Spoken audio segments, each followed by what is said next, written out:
Hey, good morning. I'm John Rhoads. I wanted to share a topic that I recently found out about myself.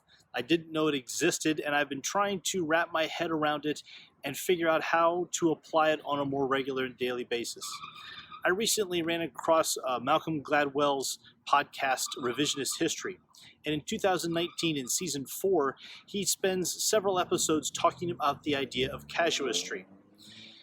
This is an old method of moral reasoning that extends way back into antiquity, but was particularly brought forward into a new and evolving and developing world by the Jesuits in the Middle Ages. And it was a way of trying to find moral answers and decisions based on new evidence. It's a method that's applied to novel and new situations.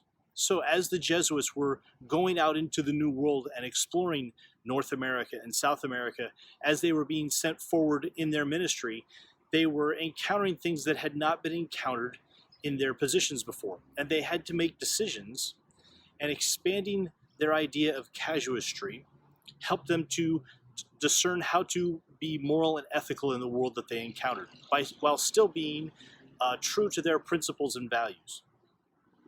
In this casuistry, instead of making broad decisions based on principles and being rigid in those principles, they descended into the particulars, is the phrase that they used, and they would look at the details of each specific situation in trying to figure out how to decide what to do. Was the situation new? Something had happened, was it new?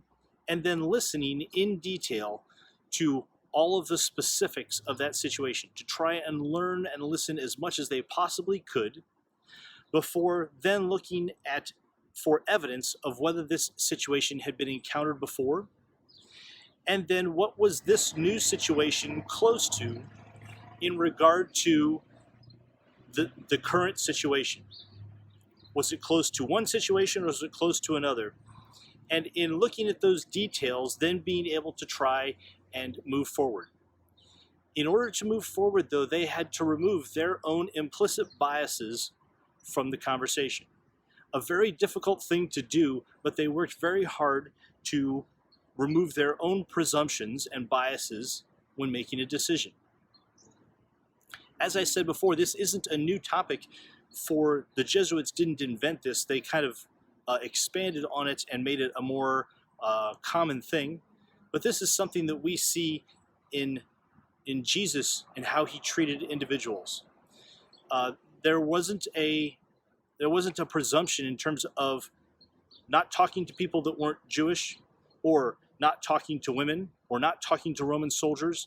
And you can see examples in how Jesus treated people, that he was looking at the particulars of that individual before making a decision. And the power of that allowed him to be able to see the individual, see their situation and what they were dealing with in order to actually address the problem at hand, instead of handing down some moral platitude.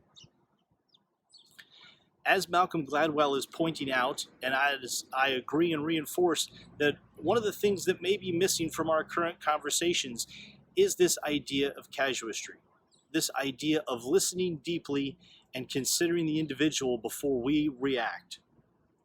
And this applies, you can see, on all of our social media platforms, in our political discourse, in our feeling the need to be heard. We're not listening to others, and we're not feeling heard ourselves. So my challenge to you is to try and figure out, is it possible to think of casuistry before reacting? Is it possible for you to think of this as a tool to use in your daily life? Where is it that you and your partner or spouse have a conflict or a disagreement, and it might be that the spark that creates that conflict might be about emptying the dishwasher or taking out the garbage, but the conflict has lots more to do than just that spark. There's a whole other conversation around not being heard or listened to that's bigger than the garbage being taken out. The same can be said about how we're approaching whether or not we should go back to school in a pandemic, or whether or not we should wear our masks in public and looking out for each other. By coming from a broad sense and leaving that casuistry out of the conversation, we make decisions that forget and leave out each individual. By coming at the conversation from casuistry, we're trying to identify where the individual fits into the conversation and whether or not there is a different moral or ethical decision that can be made.